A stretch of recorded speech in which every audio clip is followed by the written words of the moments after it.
اعوذ باللہ من الشیطان الرجیم بسم اللہ الرحمن الرحیم الحمد للہ رب العالمین الصلاۃ والسلام علی اشرف الانبیاء والمرسلین وخاتم النبیین سیدنا و مولانا علی رسولہ الکریم واہل بیتہ الطیبین الطاہرین المعصومین المظلومین اما بعد فقال اللہ تبارک و تعالی فی کتابہ المجید و فرقانہ الحمید بسم اللہ الرحمن الرحیم الرحمن علم القرآن خلق الانسان علمہ البیان الشمس والقمر بحسبان والنجم والشجر یسجدان والسماء رفعها ووضع الميزان اللہ تطغوا فی المیزان واقیموا الوزن بالقسط ولا تخسروا المیزان والارض ووضعها للانام فیہا فاکہۃ والنخل ذات الاکمام والحب ذو العصف والریحان فبأی آلاء ربکما تکذبان۔ صدق اللہ العلی العظیم۔ محترم سامعین کرام، السلام علیکم ورحمۃ اللہ وبرکاتہ۔ الحمدللہ اللہ تعالیٰ کی توفیق سے آپ کی خدمت میں موضوع گفتگو جو ہم عرض کر رہے ہیں سورہ مبارکہ رحمان قرآن مجید کا 55واں سورہ ہے، 55 نمبر سورہ ہے، اور اس کی طالب علمانہ تشریح اور تفسیر لطف الہی سے آپ کی خدمت میں ہم بیان کر رہے ہیں، اور اس میں ہم آیہ 9 تک آپ کی خدمت میں آیہ 10 تک آپ کی خدمت میں ہم بیان کر چکے تھے۔ گزشتہ درس میں ہم نے یہاں تک پہنچے تھے کہ سورہ رحمان کی آیت نمبر 10 کو ہم نے وضاحت کی تھی آپ کی خدمت میں کہ وَالْأَرْضَ وَوَضَعَهَا لِلْأَنَامِ، کہ وہی ہے خدا کہ جس نے زمین کو تمام خلائق کے لیے بنایا، زمین کو وضع کیا اور خلق کیا۔ نعمتیں پروردگار عالم کی بے حساب ہیں جو شمار میں نہیں آ سکتیں، اور خداوند تبارک و تعالی نے انہی نعمتوں کا تذکر اس سورہ کے اندر انسان و جن دونوں کو، اپنی ان مخلوقات کو کرایا ہے۔ اور اس آیت میں ہم یہاں تک پہنچے تھے کہ اللہ تعالیٰ نے زمین کی خلقت کے بارے میں، یعنی یہ آیت جیولوجی کی آیت ہے، دراصل علوم کی اگر ہم آج کی زبان میں اس کی تقسیم بندی کریں اور آج کی زبان میں اگر ہم اس کو بیان کریں، جو علوم آج ہمیں سوسائٹی کے اندر، اپنے معاشرے کے اندر نظر آتے ہیں، تو گزشتہ آیات کے اندر اللہ تعالیٰ نے میزان کا بھی ذکر کیا، ایک قانون میزان، اس کی بھی وضاحت ہم کر چکے ہیں۔ آسمان کا ذکر کیا، ایسٹرو فزکس کی آیات ہیں، شمس و قمر کا ذکر کیا، اور نجم و شجر کا ذکر کیا۔ اب جو آیات ہیں، آیہ نمبر 11 سے اب ایک اور مطلب یا مزید دیگر نعمتیں اللہ تعالیٰ نے اس میں بیان کی ہیں۔ آیہ 10 میں جب زمین کے اوپر زمین کی بات اللہ تعالیٰ نے شروع کی، زمین کی آیت کہ وَالْأَرْضَ وَوَضَعَهَا لِلْأَنَامِ، کہ زمین کو اس نے تمام خلائق کے لیے وضع کیا اور بنایا۔ اب جو آیت ہے وہ بہت ہی خوبصورت آیات ہیں دیگر بھی۔ آیہ 11 کے اندر اللہ تعالیٰ کا فرمان ہے فیہا فاکہۃ والنخل ذات الاکمام، یعنی اب اللہ تعالیٰ نے فاکہہ کا ذکر کیا اور پھر اس کے بعد نخل کا ذکر کیا ذات الاکمام۔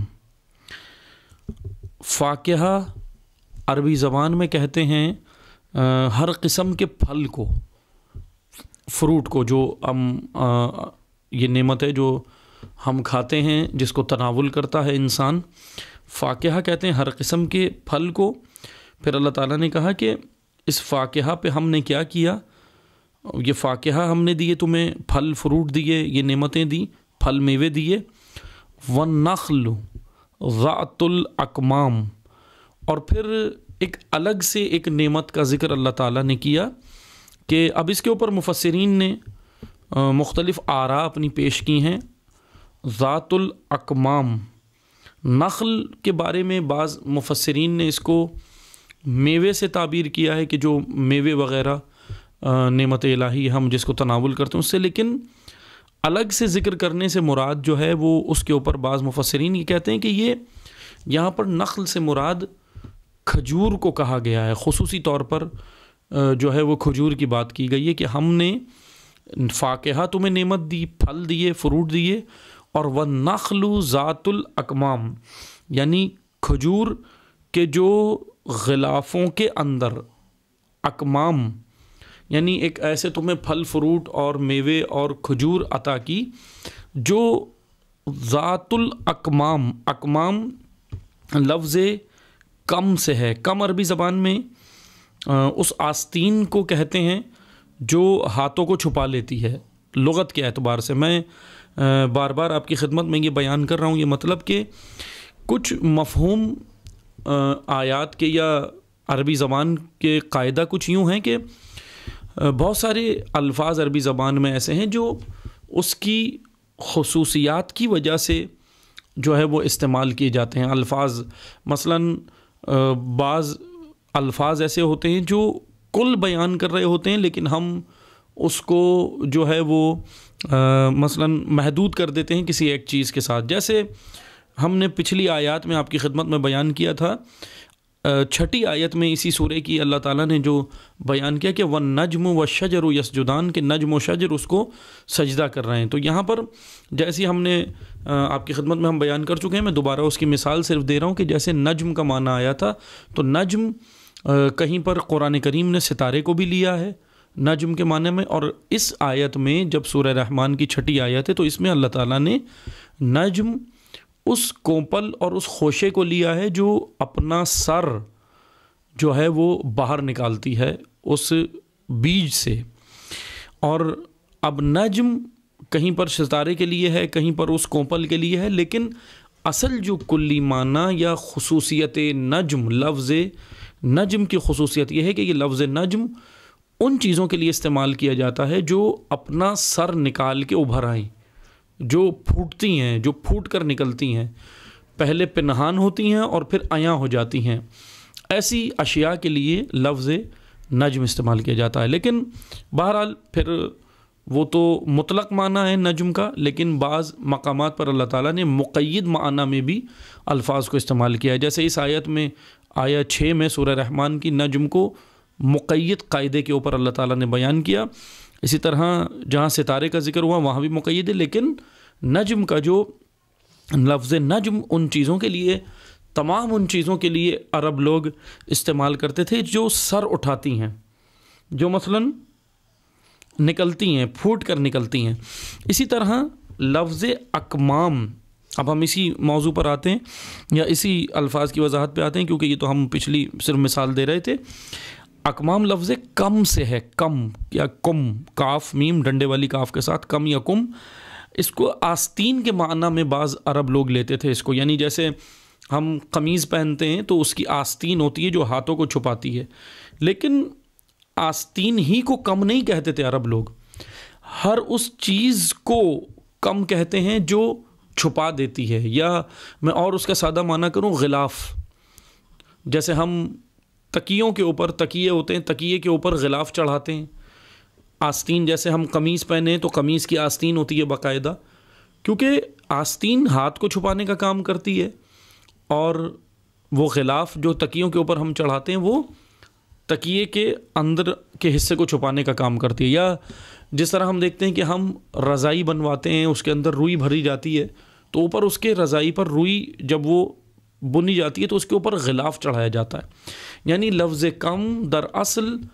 غلاف کے معنی میں استعمال کیا جاتا ہے، اور یہاں پہ بھی کم سے مراد یا اکمام یا اکمام سے مراد وہ غلاف ہیں جو پھلوں کو چھپا دیتے ہیں، یعنی ایسے پھل، ایسے فروٹ، ایسے میوہ جات کہ جو جن کی خلقت غلافوں کے اندر ہوتی ہے، اور پھر اس اکمام کی وجہ سے مفسرین کہتے ہیں کہ یہاں جو وَالنَّخْلُ ذَاتُ الْأَكْمَامِ جو اس آیت میں کہا گیا ہے وہ دراصل کھجور کو کہا گیا ہے، کیونکہ کھجور ایک تو یہ کہ عرب اس کو مثلا بہت زیادہ جو ہے وہ استعمال بھی کرتے تھے اور ان کی پسندیدہ اور ان کی قریب ترین شے بھی تھی. ایک مثال کی وجہ یہ بھی ہے جو مفسرین کہتے ہیں. دوسرا ذات الاکمام، یعنی اس کے چھپے ہونے کی وجہ سے بھی غلاف کے اندر ہے، تو اس اکمام، لفظ اکمام کی وجہ سے مفسرین یہ کہتے ہیں کہ یہاں پر مراد کھجور ہے. بہرحال اس میں بھی اللہ تعالیٰ کی حکمت ہے. اگر یہاں کھجور ہی کی بھی مثال دی ہے تو اس کی بھی ایک وجہ ہے، کیونکہ اللہ تعالیٰ نے یہاں پر ایک غور و فکر کی ہمیں دعوت دی ہے. ویسے تو ہر آیات میں یا قرآن کریم کے ہر سورہ، ہر آیت غور و فکر کی دعوت دیتا ہے، لیکن یہاں پر اللہ تعالیٰ نے خصوصیت کے ساتھ دعوت دی کہ انسان دیکھے، زمین کے اوپر دیکھے، زمین کے اوپر چلے، سیرو فی الارض جائے، دیکھے، اور پھر دیکھنے کے بعد پھر دیکھے کہ فیہا فاکہۃن، کہ ہم نے اس کو کیا پھل فروٹ دیے ہیں، اس کے اندر دیکھے. اور یہی آج ہمیں اس کی اشد ضرورت ہے، غور و فکر کی. الحمدللہ یہ تمام نعمتیں ہمارے لیے ہیں، سیب ہمارے لیے ہے، انار ہمارے لیے ہے، سارے پھل فروٹ، میوہ، کھجور، سبزیاں، یہ سب ہمارے لیے ہیں. لیکن انسان ذرا غور کرے، ان کی خلقت میں غور کرے. خصوصاً جب اس آیت میں نخل کا ذکر آیا، نخل یعنی کھجور، جو بعض اکثر مفسرین نے کہا، تو کھجور کی خلقت میں بھی بڑی حکمت ہے.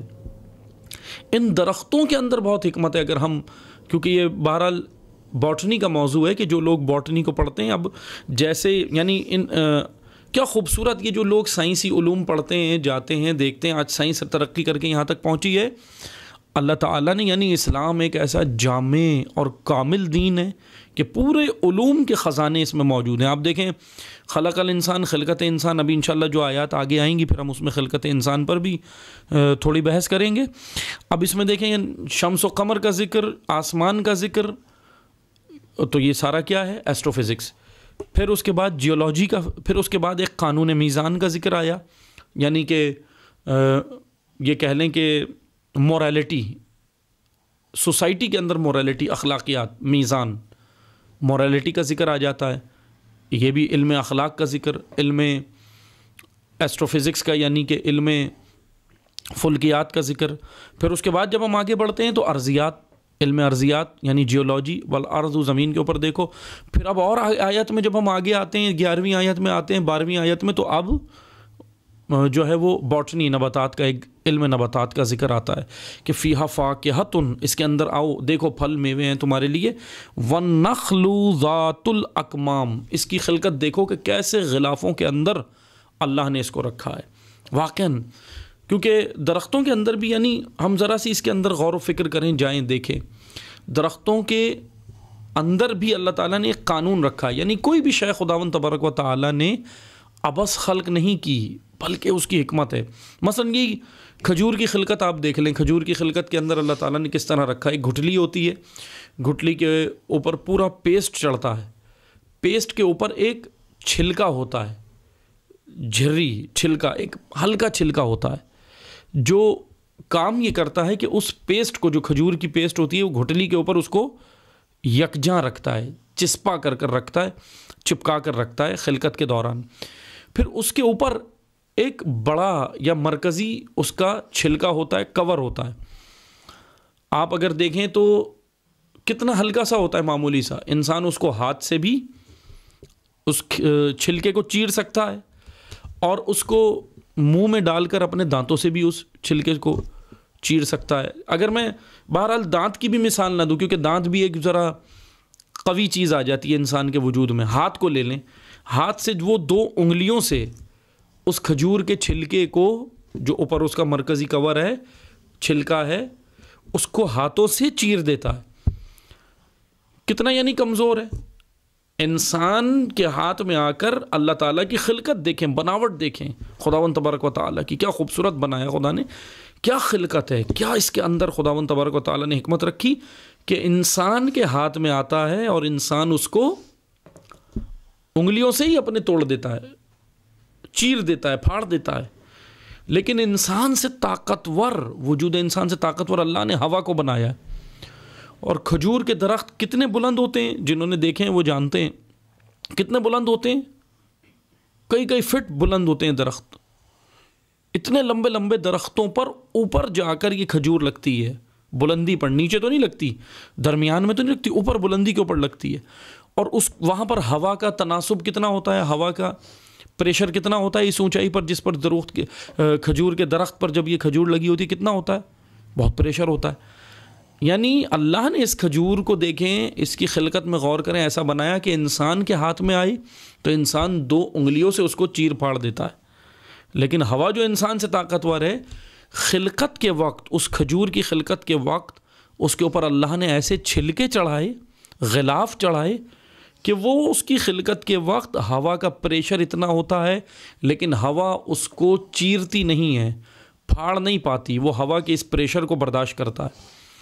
یعنی اللہ نے اس کے اندر کیا قوت صلابت رکھی ہے کہ وہ خلقت کے دوران ایک معمولی سا چھلکا جو انسان ہاتھ سے اپنے جس کو چیر دیتا ہے، ہوا اس کو اپنی پوری توانائی کے بعد بھی اس کو نہیں چیر پاتی. یہ ہے اللہ کا قانون، یہ ہے خلقت.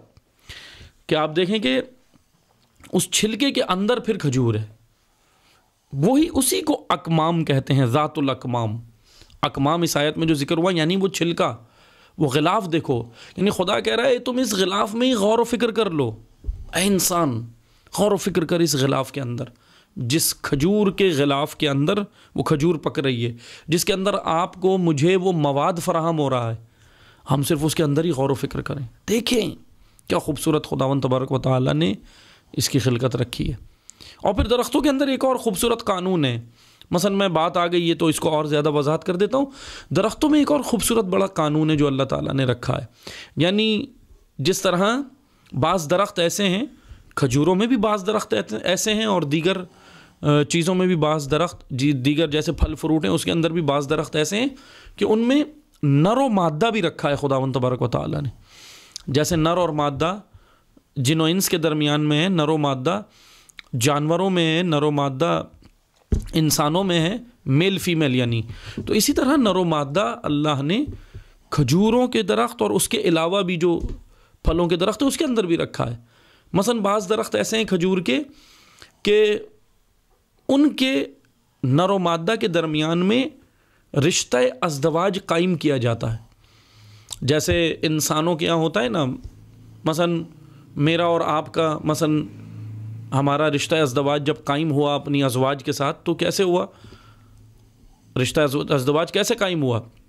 مولانا صاحب آئے، مولانا صاحب نے آ کے نکاح پڑھایا اور صیغہ نکاح پڑھے، خطبہ نکاح پڑھا، تو اس طرح ہوا نا. مثلا سب کے نکاح اسی طرح ہوتے ہیں، وہ رشتہ ازدواج قائم ہوتا ہے. اب اسی طرح اب یہ آپ سن کے بڑے حیران ہوں گے کہ یہ کیا، مثلا یہ کیسے ہو سکتا ہے. اللہ نے یہ قانون رکھا کہ بعض درختوں میں بھی نر و مادہ میں بھی رشتہ ازدواج ہے، ان کا بھی نکاح ہوتا ہے. اب لیکن وہ نکاح ایسے نہیں ہوتا، درختوں کے درمیان میں کوئی مولوی صاحب نہیں ہے. کبھی آپ یہ سمجھیں کہ درختوں میں بھی کوئی مثلا قاری صاحب ہوتے ہیں، درختوں میں بھی قاضی صاحب ہوتے ہیں یا مولانا صاحب ہوتے ہیں، جو ایک درخت کا مولانا صاحب ہوتا ہے وہ آ کے ان کے درمیان میں نکاح پڑھاتا ہے. نہ ایسا نہیں ہے، وہ طریقہ کار جدا ہے. جیسے انسانوں میں رشتہ ازدواج قائم ہوتا ہے وہ الگ ہے، لیکن وہاں طریقہ کار یہ ہے کہ نر و مادہ کے درمیان میں ہوتا یہ ہے کہ یہ کام ہوا کرتی ہے بعض اوقات، اور بعض اوقات مکھیاں کرتی ہیں، اور بعض اوقات تتلیاں کرتی ہیں. یہ تتلی آپ نے دیکھی ہے، بٹر فلائی، کیا خوبصورت سا وہ ایک پرندہ نظر آتا ہے آپ کو، اڑتا ہوا پرندے نا، تتلی، بٹر فلائی. اب آپ اس کو دیکھیں، اب ہمیں لگتا ہے یہ بڑا مثلا اللہ تعالیٰ نے ایسے ہی بنا دی ہے، بے فائدہ بے مقصد، ایسے ہی بس وہ گھوم رہی ہے، اس کا کوئی کام نہیں ہے. نا، اللہ نے ہر کسی کی ایک ڈیوٹی اور ماموریت رکھی ہے، سب کے کام مقرر کیے ہیں. مثلا کبھی ہوا یہ کام کرتی ہے، کبھی ہوا کے ذمے ہوتا ہے، کبھی مکھیوں کے اور کبھی تتلیوں کے یہ کام ہوتا ہے. یہ تینوں چیزیں یہ کام کرتی ہیں. کیا کام کرتی ہیں کہ کھجوروں میں بعض کھجوروں کی نسل اس طرح ہے، یعنی سارے کھجور نہیں لیکن بعض کھجوروں کی نسل اس طرح ہے کہ مثلا یہی سب سے مشہور کھجور لے لیں آپ، اجوا، وہ سب کو پسند ہے، اور خود حضور نبی کریم صلی اللہ علیہ وآلہ وسلم کی پسندیدہ ترین کھجور اجوا ہے نا، اور مہنگی ترین بھی. ابھی تو آپ اس کو قوت خرید سے بھی باہر ہے ایک عام آدمی کے. بہرحال لیکن یہی اجوا کھجور کی بھی ہم مثال لیں تو اس کی خلقت، اس کے جو درخت ہوتے ہیں وہ اسی طرح ہوتے ہیں. کچھ نر ہوتے ہیں، کچھ مادہ ہوتے ہیں. ہوا مکھی اور تتلیاں کام یہ کرتی ہیں کہ نر جو درخت ہوتا ہے، اس عجوا کھجور کا جو نر درخت ہوتا ہے، اس کے اوپر سے اس کی چھال کو اتارتی ہیں، یعنی کھال ہلکے ہلکے، جیسے برادہ جس کو ہم کہتے ہیں، لکڑی کا برادہ ہوتا ہے نا، اس کو چھال کو یہ اتارتی ہے ہوا، مکھیاں اور تتلیاں بعض اوقات یہ اس کو اتارتی ہیں، اور پھر وہ اٹھا کر اس کھال کو اٹھا کر نر درخت، میل درخت عجوا کھجور کا، اس کی کھال کو، وہ جو کھال ہوتی ہے، جو برادہ ہوتا ہے، اس کو اٹھا کر پھر چپکاتی ہیں، چسپاں کرتی ہیں، چپکاتی ہیں لے جا کر مادہ درخت پر، فیمیل جو درخت اس کی ہوتی ہے اس کے اوپر جا کر اس کو یہ چپکاتے ہیں، اور پھر جب یہ چپکا دیتے ہیں اس کی کھال اس کے اوپر، نر درخت کی کھال کو، برادے کو اٹھا کر ہوا، تتلیاں اور مکھیاں اس کو اٹھاتی ہیں اور اٹھا کر مادی درخت کے، فیمیل درخت جو ہوتی ہے عجوا کھجور کی، اس کے اوپر، اس کے تنے کے اوپر چپکاتی ہیں۔ اس سے کیا ہوتا ہے؟ پھر اس کے بعد یہ جو مادی درخت ہوتا ہے عجوا کھجور کا، پھر اس کے بعد یہ جب تک یہ نر درخت کی کھال اس کے اوپر نہیں چپکتی، برادہ نہیں چپکتا، اس وقت تک یہ مادہ درخت پھل نہیں دے پاتی، کھجور نہیں اگا پاتی اپنے اندر۔ یہ کام ہوا، تتلیاں، مکھیاں، بعض اور بھی دیگر حشرات ہیں جو یہ کام کرتے ہیں کہ وہ لے جا کر اس کے برادے کو، اس کی کھال کو لے جا کر چسپاں کرتے ہیں، چپکاتے ہیں مادہ درخت پہ، فیمیل درخت پہ، پھر وہ پھل دیتی ہے۔ یہ دیکھیں قانون، اس عمل کو عربی زبان میں اصطلاح میں کہتے ہیں نجب، نیم نون جیم دال، نجب، اسی سے لفظ نجیب، نجابت، یہ سارے الفاظ اسی سے نکلے ہیں، نجیب، نجابت، اس عمل کو نجب کہتے ہیں، اور یہ عمل تلقی بھی کہلاتا ہے بعض اہل علم کے درمیان۔ عمل تلقی یعنی رشتہ ازدواج، یہ عمل تلقی ہوتا ہے، رشتہ ازدواج۔ یہ ہے، آپ دیکھیں اللہ تعالیٰ کا قانون، دیکھیں کیا خوبصورت ہے۔ ابھی ہم سمجھتے ہیں کہ تتلیاں ایسے ہی ہیں، مکھیاں خدا نے یوں ہی خلق کر دیں، ہوا یہ تیز کیوں چل رہی ہے، انسان کو نہیں معلوم کتنی اس کے لیے خداوند تبارک و تعالیٰ نے یہ سارے موسم، گرمی زیادہ ہو جائے تو مسئلہ، سردی زیادہ ہو جائے تو مسئلہ، نہ ہو تو مسئلہ، بارش ہو تو انسان کو سکون نہیں ہے، نہ ہو تو مسئلہ، لیکن ہر موسم میں، ہر چیز میں اللہ تعالیٰ نے خوبصورت قانون اپنا رکھا ہے، خلقت کا قانون ہے۔ آپ عزیزان محترم یہ دیکھیں خداوند تبارک و تعالیٰ نے یہ قانون رکھا ہے۔ اسی طرح یہ میں نے آپ کو ایک مثال دی ہے، یہ کیا عمل ہے؟ نر و مادہ کے درمیان میں یہ جو ہو رہا ہے یہ ہے نجب، نجابت۔ یہ اصیل درخت کہلاتے ہیں، بعض اوقات اس کو عرب کہتے تھے اصیل درخت، اصیل یعنی نسلی، جن کے اندر یہ عمل نجب ہوتا ہے، نجابت ہوتی ہے، اس کو اصیل درخت کہتے ہیں عرب لوگ۔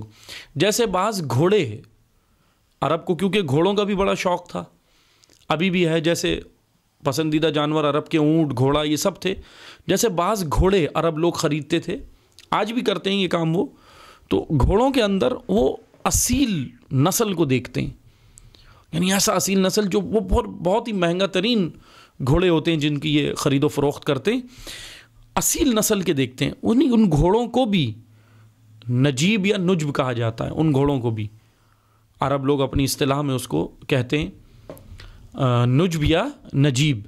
اسی طرح درخت کو بھی کہتے ہیں اس درخت کو کہ جس کے اندر عمل تلقی ہوتا ہے، یعنی جس کی کھال نر سے اتر کر مادے پر چسپاں ہوتی ہے، اور اگر یہ چسپاں نہ ہو، یہ کھال نہ چپکے، تو وہ مادہ پھل نہیں دے گی، کھجور نہیں دے گی۔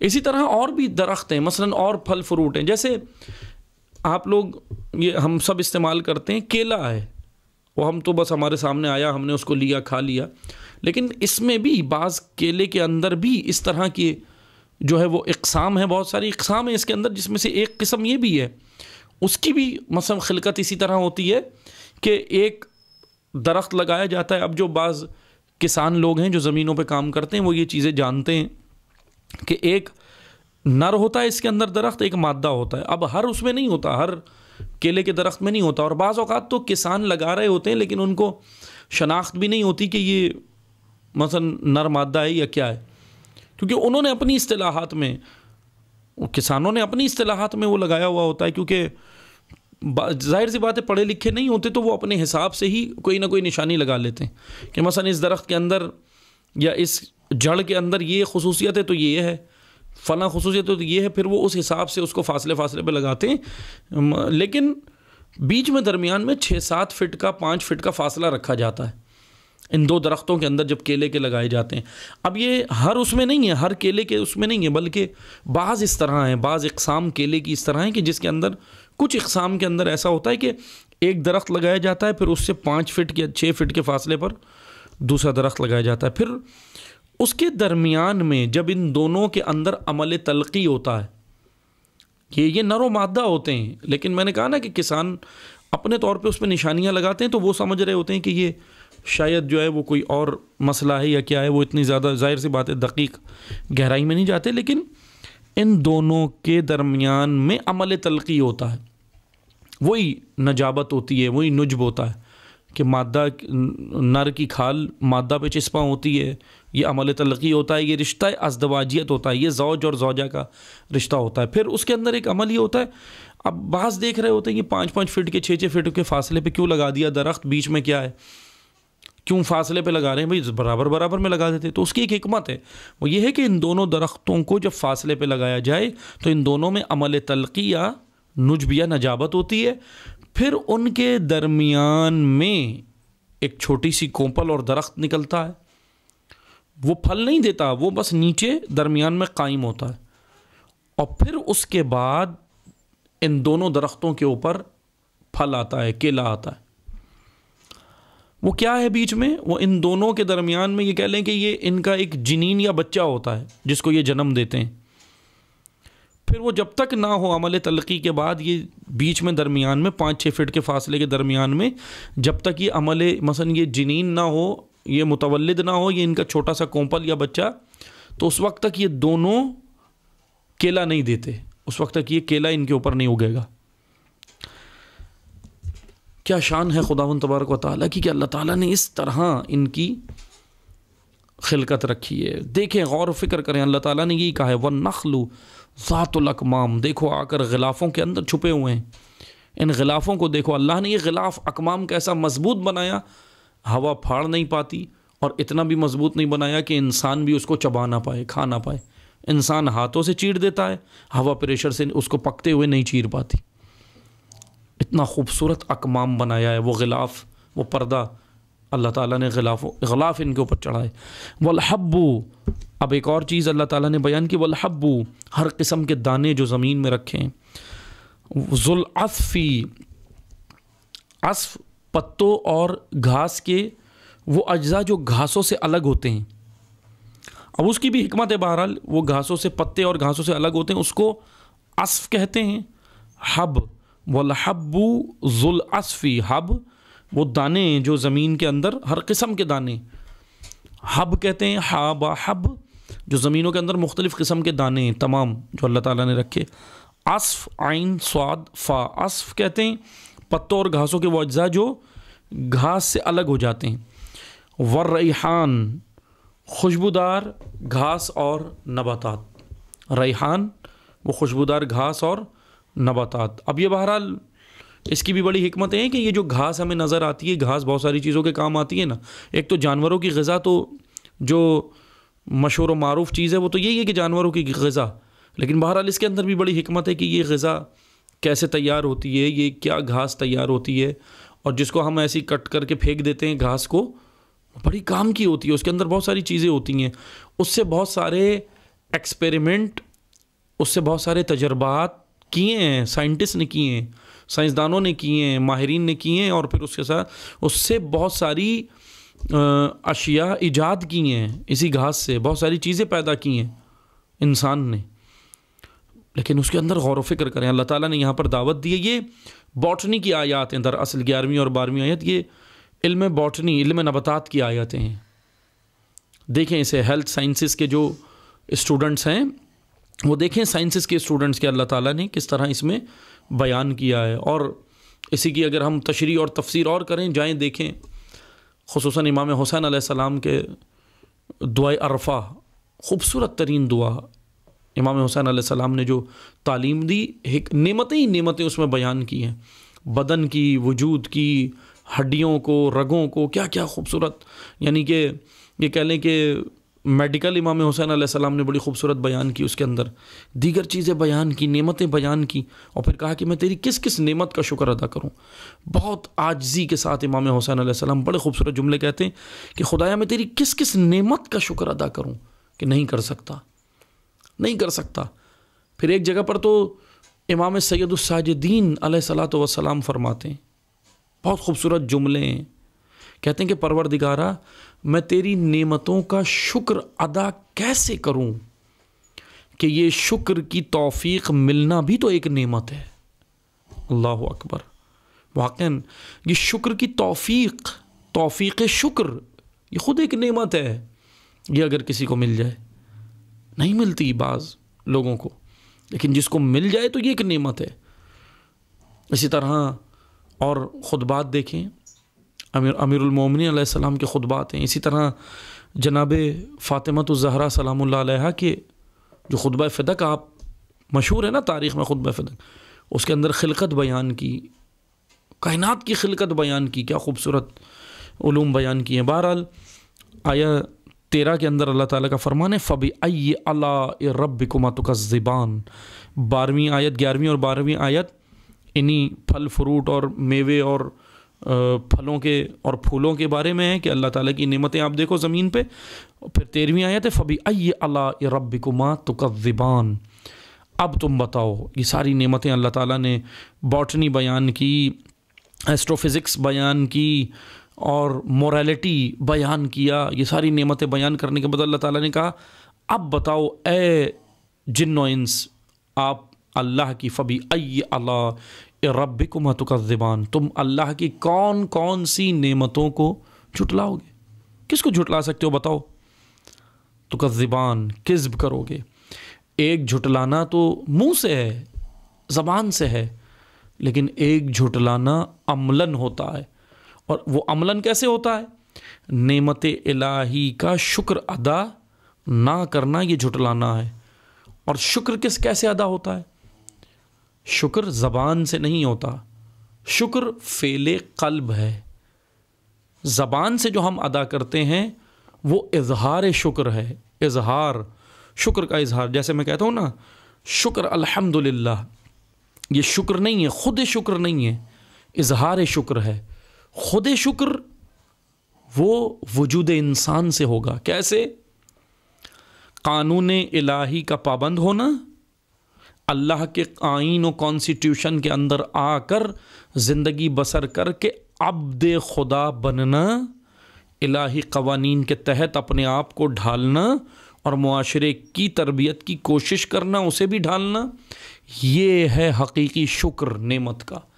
خدا نے اگر آپ کو مجھے علم کی نعمت دی تو اس علم کو جان کر، پہچان کر عمل کرنا اور دوسروں تک پہنچانا، ان کو بھی جہالت کے اندھیروں سے نکال کر نور علم میں لے کر آنا، عملاً لانا، یہ ہے نعمت کا شکر۔ ورنہ علم اپنے آپ تک محدود کر دینا یہ شکر نہیں ہے، زبان سے کہہ دینا شکر یہ اظہار شکر ہے۔ کوئی بھی نعمت اللہ تعالیٰ نے جو آپ کو نعمتیں عطا کی ہیں، اس نعمت کو اس کے حقیقی در تک پہنچانا، یہ ہے شکر نعمت، یہ ہے شکر نعمت۔ بہت ساری چیزیں اللہ نے آپ کو مال عطا کیا ہے، مال میں سے حصے ہیں، خود آپ کا ہے، گھر والوں کا ہے، راہ خدا کا ہے، مومنین کا ہے، مسلمین کا ہے، یہ حصے نکالنا، ادا کرنا، انفاق کرنا، خمس و زکوٰۃ کے معاملے میں صاحب استطاعت ہیں تو خمس و زکوٰۃ کے معاملے میں ٹیڑھا پن نہیں دکھانا بلکہ اس کو ادا کرنا، یہ ہے مال کا شکر۔ اسی طرح اور جتنی نعمتیں، اولاد کی احسن طریقے سے تربیت کرنا، اللہ کی راہ پہ اس کو ڈھالنا، یہ ہے شکر، اولاد جیسی نعمت کا شکر۔ ورنہ مل گئی اولاد مجھے اور آپ کو اور میں نے کہا شکر الحمدللہ، یہ اظہار شکر تھا ابھی، لیکن اولاد کو واقعاً عبد الہی بنانا، راہ خدا پر چلانا، تربیت اس کی قانون الہی کے مطابق کرنا، یہ ہے حقیقی شکر۔ بس عزیزان محترم، یہ آیت یہاں پر رک رہی ہے۔ 13ویں آیت پہ ہم مطلب کو روکتے ہیں کہ تم اپنے پروردگار کی کون کون سی نعمت کو جھٹلاؤ گے۔ جھٹلانا یہ ہے کہ میں نے اولاد مجھے خدا نے عطا کی، میں نے اس اولاد کو راہ خدا کے مطابق تربیت نہیں کی، اپنے فرائض میں نے ادا نہیں کیے، یہ ہے تکذیب نعمت، جھٹلا دیا میں نے۔ مال میں نے اس کو اس کے حقدار تک نہیں پہنچایا، یہ ہے تکذیب نعمت، جھٹلا دیا میں نے۔ علم کو میں نے چھپا لیا، دوسروں سے چھپا لیا، بیان نہیں کیا، وہاں تک ان کو نہیں لے کے آیا، معاشرہ تباہ ہو رہا تھا، میں نے صلاحیت مجھے اللہ نے دی تھی، آپ کو دی تھی، ہم جس کو بھی دی تھی، اور میں نے اس معاشرے کو تباہی سے نہیں نکالا، علم کی روشنی میں نہیں لایا، یہ ہے تکذیب نعمت۔ شکران نعمت اور کفران نعمت۔ شکران نعمت عملی طور پر معاشرے کو الہی بنانا، خود بھی الہی بننا، معاشرے کو بھی بنانا، یہ شکران نعمت۔ خود بھی الہی قوانین سے دور رہنا اور معاشرے کو بھی دور رکھنا، یہ ہے کفران نعمت۔ اصل یہ ہے شکرانے اور کفران نعمت۔ شکر و کفر اس طرح ہوتا ہے۔ خداوند تبارک و تعالیٰ نے یہاں یہی کہا کہ بتاؤ، نعمتیں ہیں، زمین میں نعمتیں ہیں، آسمان میں نعمتیں ہیں، تمام جگہ اللہ تعالیٰ نے تمہارے لیے نعمتیں رکھ دیں، ان نعمتوں کو حاصل نہ کرنا، ان نعمتوں کے اوپر ریسرچ نہ کرنا، ان نعمتوں پہ تحقیق نہ کرنا، ان نعمتوں کو نکال کر مستفید نہ ہونا، نہ دوسروں تک پہنچانا، یہ ہے تکذیب نعمت۔ اسی لیے تو خدا نے کہا بتاؤ کون کون سی نعمتوں کو جھٹلاؤ گے، بتاؤ کون کون سی نعمتوں کو جھٹلاؤ گے۔ فَبِأَيِّ آلَاءِ رَبِّكُمَا تُكَذِّبَانِ، اے جن و انس، دونوں سے خدا مخاطب ہے، جنوں سے بھی اور انسانوں سے بھی، کون کون سی نعمتوں کو جھٹلاؤ گے، بس ہمیں یہاں غور و فکر کرنا ہے۔ بہرحال اگلی آیت پھر خلقت انسان کے موضوع پر ہے، خلقت جن کے موضوع پر ہے، اور پھر انشاءاللہ پھر آیات چل رہی ہیں باقی۔ آج درس کو یہیں روکتے ہیں آیت 13 پر، انشاءاللہ باقی آیات اللہ تعالیٰ کی توفیق سے آپ کی خدمت میں اگلے درس میں عرض کریں گے۔ والسلام علیکم ورحمۃ اللہ وبرکاتہ۔